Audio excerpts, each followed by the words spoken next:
Please stand for the Pledge of Allegiance. I pledge allegiance to the flag of the United States of America and to the republic for which it stands, one nation, under God, indivisible, with liberty and justice for all. Please stay standing for a moment of silence.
Coming up on today's show, we hear from admin. And we have a new What's Good. Get ready because RNE-TV Live starts now.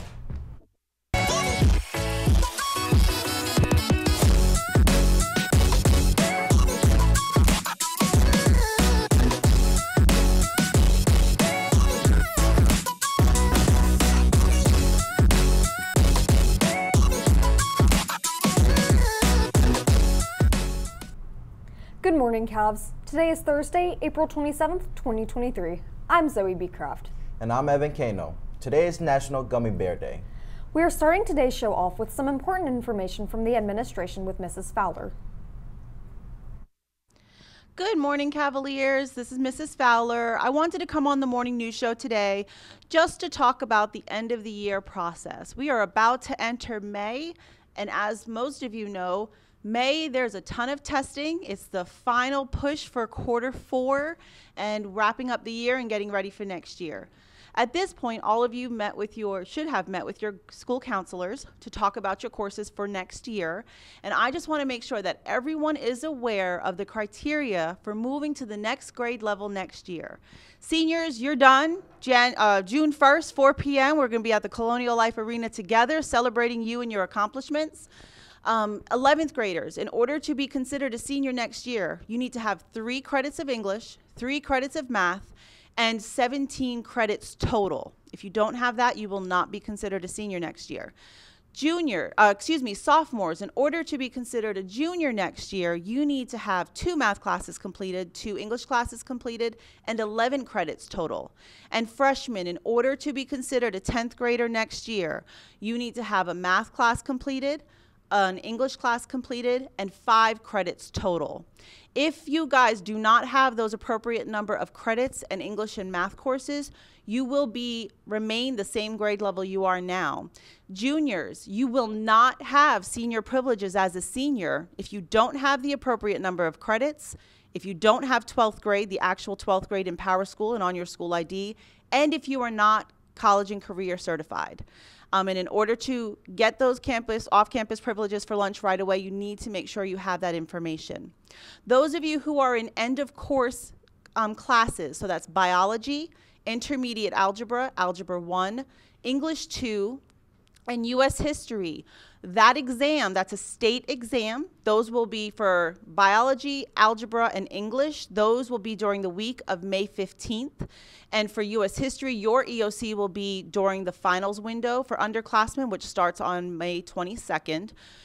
Those tests count for 20% of your grade. That is an extremely important exam, and you must take it. Even if you're failing the class and you're pretty sure you're going to repeat the class, you are still required to show up and sit for that exam. It is not optional. Seniors, your finals begin the week of Monday, May 15th. You must sit for your final unless you meet the criteria to exempt the exam. Please make sure you're working with your teacher to see what his or her criteria are for exempting the exam. It would have been listed in the syllabus you received at the beginning of the year. If nothing was mentioned in the syllabus about exam exemption, it defaults to the school policy, which is a C or better. Students, only seniors have the privilege of possibly exempting an exam.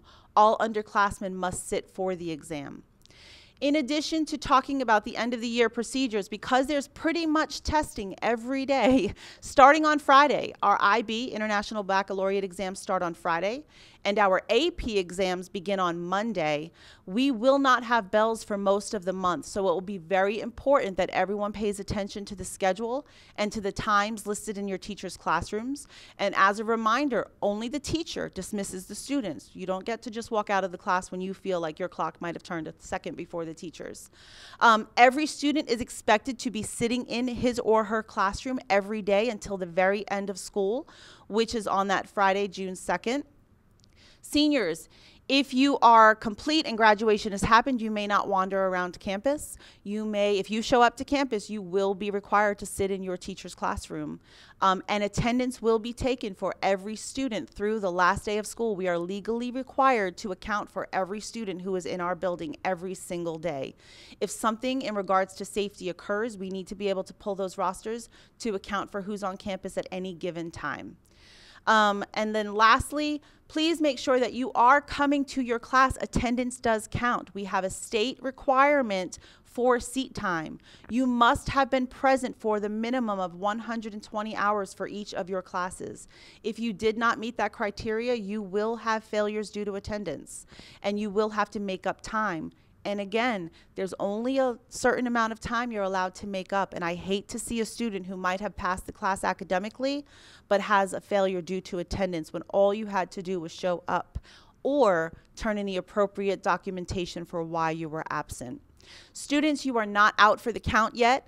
Quarter 4 counts as part of your grade. Please make sure you are communicating with your teachers and have your parents communicate on your behalf if you need assistance with that, to make sure you are turning in your assignments and getting the credit that you earned. Remember, you guys earn your grades. We don't give you your grades.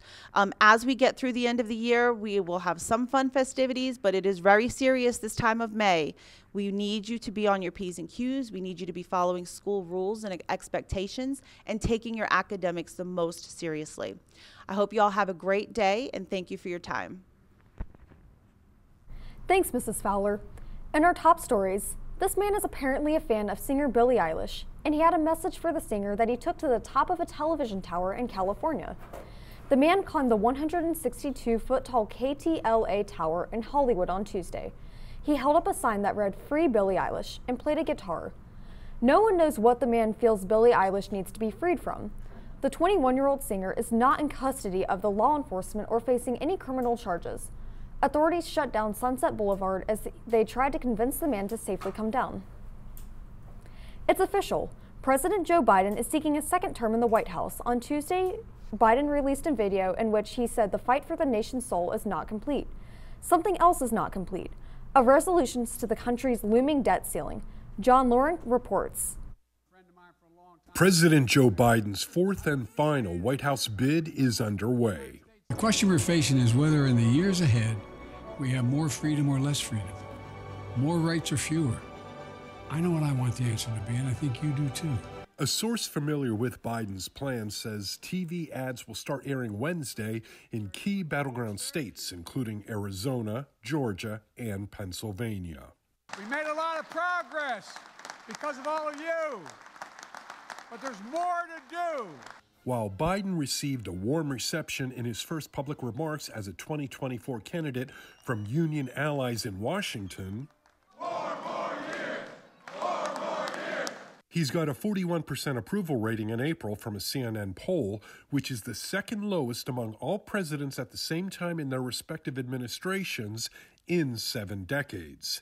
And even some Democratic lawmakers are staying tight-lipped about Biden's bid. Whatever announcements I'm going to make won't be done to December on anybody. The nation is also facing the deadline for the debt ceiling crisis, and as of now, Biden and House Speaker Kevin McCarthy are still not on the same page. With this president, in the next 10 years, 3 of the trust funds will become insolvent. The highway, Social Security, and Medicare. We cannot sit back and ignore the problem like the president has. I'm John Lawrence reporting. The Media Center would like to help you boost your vocabulary power by sharing an ACT word of the day. Today's word of the day is mere, which means small or something not important. For example, it upsets her to hear the mere mention of her former best friend's name. Attention RNE students and staff. April is National Poetry Month, and Thursday, April 27th is National Poem in Your Pocket Day. In celebration of this event, you may stop by the Media Center on the 27th before school or during lunch and share a short, school-appropriate original or published poem with a Media Center staff member for a chance to receive a treat. You may also tag us on Twitter at RNH Media using the hashtag PocketPoem. It's Day 4 of National Library Week. Did you know? Nationwide research suggests that reading, writing, and graduation rates improve where schools employ certified school librarians. Meet RNE librarian Mrs. Pamela Williams. RNE wants your opinion about what you would like to see around RNE once construction is complete. Simply scan the QR code on the screen to complete the Google form. Don't miss out on your chance to have your voice heard. All girls interested in playing tennis next year, please email Coach Domino at dominobullwear@gmail.com by May 1st. The first tennis practice will be Monday, May 1st from 4:15 to 5:30 p.m. on the tennis courts. National Honor Society is partnering with Columbia Animal Services to host an animal shelter drive at RNE. Accepted donations include dog and cat food, toys, collars, cleaning supplies, blankets, and towels. Donations can be dropped off in rooms S104, S204, or the main office, and the drive will be run from April 24th through May 5th. Richland County Coroner's Cadet program is accepting applications from students who have an interest in learning about medical legal death investigation and forensics through the lens of the coroner's office. During a 2-week program, students who are selected to participate will learn investigative concepts and have simulated hands-on experiences. Topics such as death investigation, forensic science, body recovery, and connection with grieving families will be covered. The minimum qualifications for the Coroner's Cadet program are: must be a current 9th through 12th grade student in Richland County, must have permission from parent or guardian to participate, must have a recommendation letter from a teacher or school staff member, and must have the desire to learn about death investigation. See Mr. Sumter for more information. Summer Seniors is a 1-week program offered at the University of South Carolina for high-achieving African American students. Students must be rising high school seniors. Students selected to attend will learn about all the opportunities on campus and what it is like to be a student at USC. The deadline to apply is May 1st, 2023. Interested students can visit their junior Google College Classroom for more information.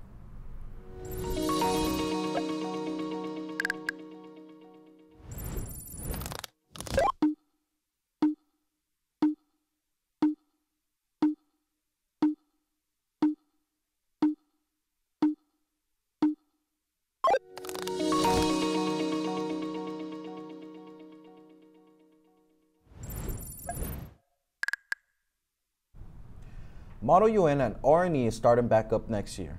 Interested students can scan the QR code to fill out a form in order to know more information in the future or talk to Mr. Sims or Mr. Blair. Attention seniors, please complete the Google form that was sent out by Ms. Cherry to let us know what your future plans are. We want to celebrate you. On May 22nd in the auditorium, we will be having our college, career, and military decision day celebration. So if you are going to school, work, or the military, please let us know. Palmetto Center of the Arts presents The Egyptian Prince, April 28th, 29th at 7:30 and 30th at 3 in the District Auditorium. Jordan is back live in the studio with what's going on. Good morning, Cavs. I'm Jordan Williams, and welcome back to another episode of What's Good. Today is Thursday, which means I'll be showing you what's going on around the school. On Tuesday, the Richland Library hosted an open mic in honor of National Poetry Month. It was held here in our library. Students had the opportunity to perform a poem and even sing or showcase any talent they wanted, and it was a huge success. Shout out to all the students who participated. Y'all did an amazing job. Although it isn't Monday celebrations, we just have to announce the accomplishment of our fellow Cavs. Congratulations to our very own Zoe for committing to the College of Charleston. We're so happy and proud, and we wish you the best of luck. Next, huge shout out to Sydney on being named Trio Student of the Year and Spirit of Paul L. Beasley Award recipient. Your hard work is truly paying off. Congrats, Sydney. Now on to some exciting sport updates. Congratulations to the baseball team. They beat Westwood 12-2 on April 25th. The first round of home playoff match is scheduled for May 1st in the Cavalier Stadium, so come out and support the Cavs.